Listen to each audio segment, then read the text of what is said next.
Hi everyone, and welcome to this week's Google Developers Live for Google Drive. Today we are joined by two developers from Florisoft. This is Daniel and Oliver.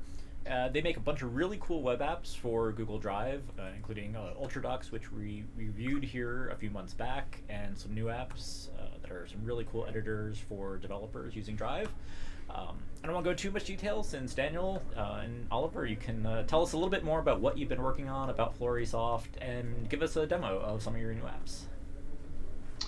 Thanks, Steve. Hi, everybody. Hi. So, yes, we are building apps for the Google platform since like 2008. And so we started with a very small application that allows you to share contacts between different accounts. And we've been in the enterprise world for a very long time now. And so enterprise applications used to be like boring apps for boring people, but we thought that on the Google Cloud platform we could do better. And so yes, I would like to show you some of our applications, and of course mainly the ones that are integrated into Google Drive. That sounds good. So maybe I can just get started by sharing my screen, and hopefully you will be able to see it. So this is the application I've been talking about, the Shared Groups application, where you can share contacts between different Google or Google Apps accounts. So that was the one we've been starting with. It sounds quite simple because we just keep contacts in sync between different accounts, but technically it's quite challenging. It's based on Google App Engine. And once we did that, we thought enterprises also would need a real enterprise contact management application. So this was the second one that we created, also based on App Engine. And it's more or less comparable with the Gmail contact manager, but it also provides a bunch of features targeted towards the enterprise. So for example, you will find all the fields in the contact manager that are available in the Contacts API, but are not available in the Google Mail contact manager. So you will find all these fields in here. And this was the first time that we got in touch with Google Drive. So we added the capability to add documents and files from Google Drive to contacts. So if you do that, this will launch the well-known Google File Picker, and it will store the files as URL in the contacts so that you are able to open the files also from your Gmail contact manager, but it looks a little bit nicer in here. And maybe another feature that I would like to show is that you can create organization charts for your contacts. And this is built using the Play-N framework that is based on the Google Web Toolkit. And we also have some Google Maps integration, stuff like that. So if you select multiple contacts, you will see them on Google Maps. And yeah, all of this is quite easy when leveraging the Google Cloud platform. So from a developer perspective, it never has been easier to integrate nice features without doing much coding yourself. And the contact manager is, for those who are interested in it, that's available in the Google Apps Marketplace, correct? Yes, right. So you can add it to your own Google Apps domain, and then yeah, it will be available domain-wide for your Google Apps users. And if you're using Gmail, we also have a nice integration to your Google Mail interface, so that you can open up the this contact manager in a gadget view right in your Gmail interface, so that you can copy and paste some information from your mail right to the contact. So you're able to edit the contact right in the Gmail interface. But okay, now to the applications that we've created from scratch for Google Drive. So the first one is our Ultradox application. This one allows you to create and print PDFs online right from the cloud. And we are leveraging a lot of Google stuff here. For example, we are using Google Cloud Print to be able to create and print documents right from the cloud on your printer. I'm not going to show that, but you can check it out if you're interested. And this application will more or less assemble data from different data sources and generate a PDF from this data. So this example that I've just opened, typical example where you want to create invoices based on data from timesheets. So if you're working as a freelancer, this makes sense. So you can track your times in a Google spreadsheet. I've just switched into the export mode where you can customize this document. And if you click on edit, it will open the timesheet right from Google Drive, and you can make changes and generate a new invoice based on the data in the spreadsheet. And the template that we are using to generate the document, it's also just good old Google Docs. So you can just launch our template editor, and then you will find just a Google document with some magic placeholders in it, and they will allow you to generate nice looking tables or embed the pie chart from your spreadsheet right into the generated PDF document. Yeah, I remember when you launched this app, we did a quick review of it a few days after it launched, and it's a great app.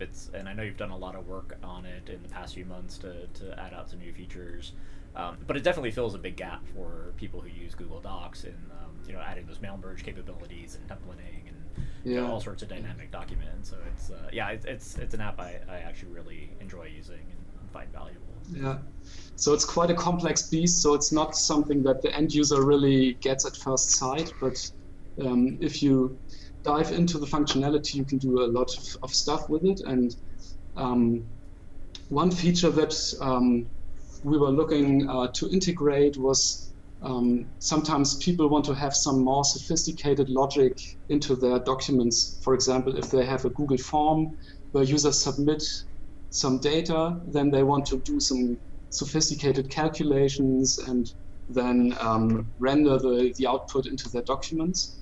And so we were looking for a very simple JavaScript editor that we could embed into this application so that people would be able to just select and create JavaScript files in the same way that they could that they can do it right now with the spreadsheets or the contacts or the documents.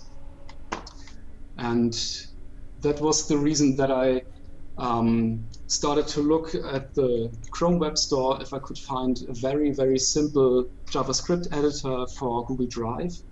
And I found a lot of great IDEs, but they all look too complicated for our use case. So I decided to create something really simple from scratch. And so that is the latest addition to our applications.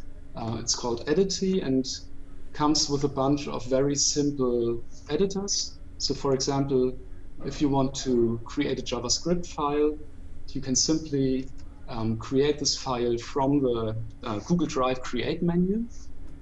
And then you can just write JavaScript code in the same way that you can work on Google Documents. So for example, if you rename the file from here, it will update the file on Google Drive instantly. And let me make this program more sophisticated. So if you are working on these files, you will find a lot of menu items that may look familiar to you because we try to stay as close to Google Docs as we could. And so you can, for example, open the revision history and see all the changes that have been saved, and you can restore the revisions just in the same way that you can do it with Google Docs. And yeah, so that is that was quite easy. So I thought, if that was easy, then I could also add some HTML and CSS editors. And so I came up. Let me just show this with the other editor types. So they all have their own icon. So if you open or if you see these files in the folder, you can just see at first sight if that's an HTML file, a CSS file, or a JavaScript file. And you can also open multiple files at once by selecting both of them and then clicking on Open with Edity. And this will give you a simple view of both files side by side. So this makes working on these files quite easy. And of course, all changes will automatically be saved on Google Drive. Can you resize that? Yes, of course. So you can just resize the different panels, and you can open as many files as you like in this view. So if you have multiple files of the same type, they will just be stacked in a tab panel. And the nice thing is that on Google Drive, there's a secret feature, I would call it, that allows you to publish files on the web as a website. So if you click on a folder and select Share Public on the web, then you can really launch these files as a website on the web. And let me show you how this works. So if you, maybe I was too fast, if you click on the folder and say Open with Edity, then it will open the website in a preview mode, I would call it, or the website mode. So you have the different source files on the left-hand side, and you get a preview of this website on the right-hand side. So this is quite nice to do some kind of prototyping right on the web, because you now can just launch this website, host it on Google Drive on the web, and if you make any changes to your source code, it's instantly visible on Google Drive. But if you're working on a real-world website, you don't want to have this URL starting with Google Drive, something that you just want to have it on your own domain. So if you are using Google Apps, you are able to map applications on Google App Engine to your Google Apps domain. And so I just took advantage of this feature. So if you are a Google Apps customer and you have a verified domain, then you can simply publish this website to your own domain. And it's not really doing any copy stuff. It will just tell our application that if someone goes to this domain, it will do some proxy stuff to serve the pages from Google Drive, but it will look as if they would come from your own custom domain. Very cool. So that's quite nice, because you can make changes on your website and they will instantly be visible right on your domain. And so if anybody's interested, this example, now it's live. Everybody can go to this page, and if you click on this Get Your Paper Plane, then it will trigger Ultradox. So if you go to this website for the first time, you have to authorize access to your Google Plus profile. And this will then pick some data from your Google Plus profile, send it to our Ultradox application, and Ultradox will, or should, let's see, yeah, so it will create a mail and send it to you and you will find a paper plane attached with your Google Plus photo with a QR code and your name, and you can print it and yeah. Make it fly. Make it fly, hopefully. Yeah, I was gonna say, hopefully it flies well.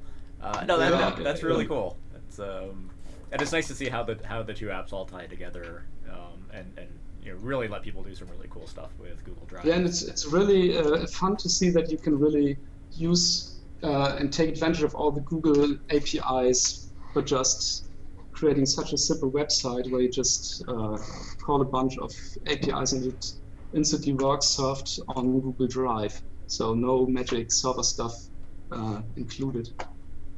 And was it hard to have those different icons for the different content types and stuff like that? That was something quite tricky, because basically we just created a single application, and so if you're creating an application for Google Drive, you typically just create a single icon for this application.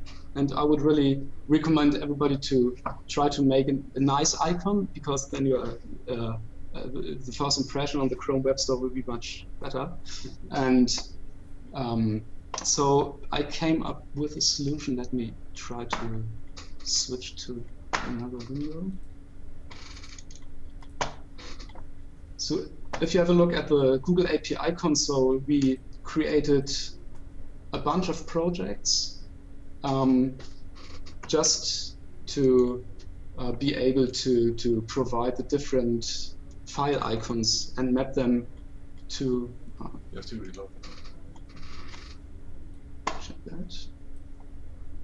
So this, for example, is the JavaScript editor.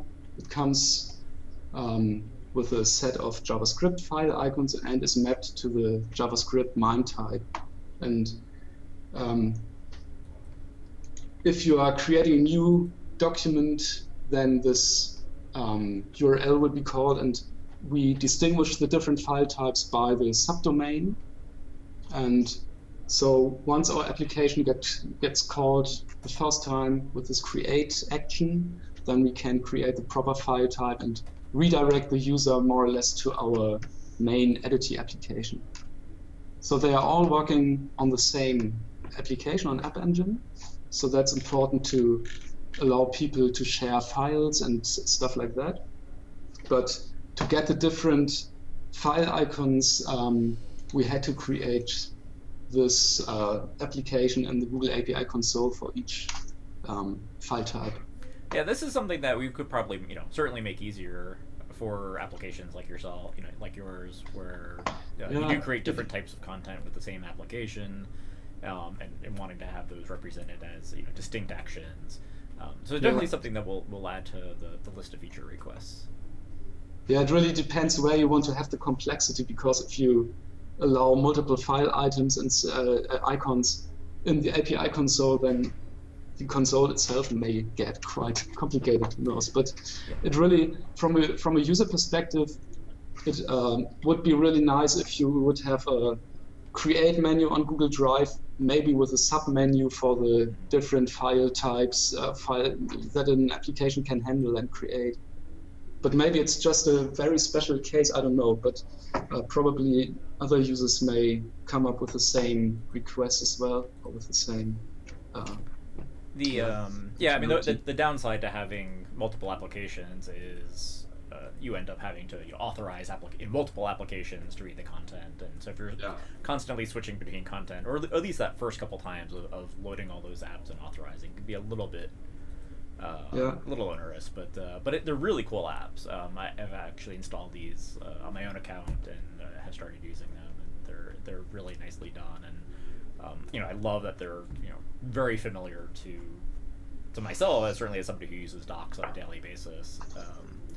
It feels like it's just another version of Google Docs that handles. Yeah, I think really, if you're a small company, I think it's really my recommendation to stay with something that a bigger company has developed. So, for example, Twitter Bootstrap. I think that's quite great instead of starting to create your own style sheets and stuff like that. So if you're a small company, why trying to reinvent everything yourself? So I think it's just fair to just more or less copy the layout, especially if you are focusing on the same user base. And I think it's also good for the Google Drive ecosystem if all the applications look at least a little bit familiar. Yeah, certainly. It's certainly we encourage people to have their own brand, but having certain conventions and usability standards and everything really helps in making users feel comfortable with those applications and reduce that learning curve. So yeah, it's a great job on those applications. So do you have any, other than there was a great trick with showing the multiple applications. Is there anything else that comes to mind that developers who might be thinking about building apps for Drive, tips that you might share, or any advice for how to be successful? I think maybe when starting a new application, I think it's really a good idea to find out what is the right granularity to if you want to share stuff. So because it makes sense to take most of the functionality that is available, like sharing and revision history and maybe real-time API and all the stuff that you get more or less for free. You just have to provide a nice user interface, but the harder part is already done for you. And so I think you have to make sure that you find the right size of pieces that you want to share with other users. For example, if it comes to contact sharing, I think it would not make much sense to have a file item on Google Drive for each contact. Maybe it would make sense to have one icon or one item for a contact group or for whatever. So I think if you find the proper size of items that you want to share and want to work on, then you can really take a lot of advantage from the features that are available. And talking about real-time API, there's stuff in the pipeline for the real-time API. Yes, so definitely. So we are planning right now. Edity is we started with a very simple, basic stuff, and there's at least in the midterm we are planning to fill the missing features that you will find on Google Docs, like commenting and chat and real-time collaboration. And so we're looking to integrate that into Edity over the next weeks. So that's something that is a little bit difficult for us because we still are using the web toolkit for our applications, and we have a bunch of components that we can reuse in every application. So we may stick with it for a while, even though it's not the hottest stuff.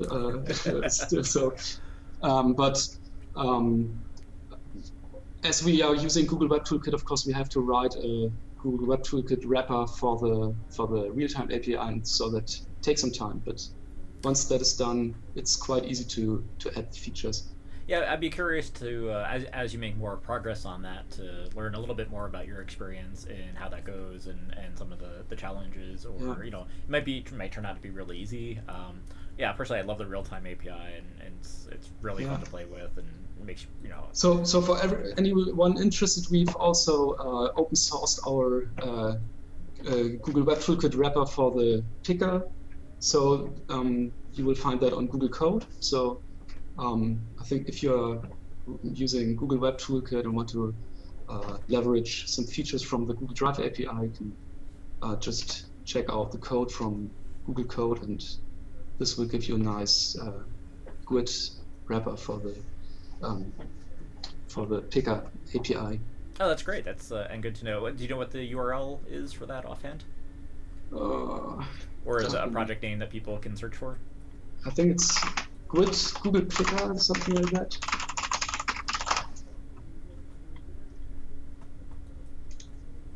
Yeah. I think I can share that with you later. So. Yeah, or post to the Google Plus community. I know you've been active there as well. But yeah, it'd be great if you could just share a link to that for people that are interested in using Gwt and Drive together. That's a nice bit of reusable functionality that they can just pick up very quickly. So yeah, I really look forward to seeing what happens with the real-time API and Edity, as well as new features in Ultradox. It's again, it's a really cool application. Um, yeah, and thank to both of you for being here today. Yeah, I know thanks a lot. I know it's late on your end, but you know, and you've probably had a long day already. But I really appreciate you taking the time to join us and tell us about what you've been doing. And we'll certainly touch base again after you've played around with things in the real-time API and see how things go. All right, so for that's all for today. For next week, we'll be here talking about tips and tricks and some best practices for Google Drive and how to do certain optimizations and make your apps perform better. So we'll nail down that details and share it on the Google Plus community. Until then, we'll see you guys next week. Thanks.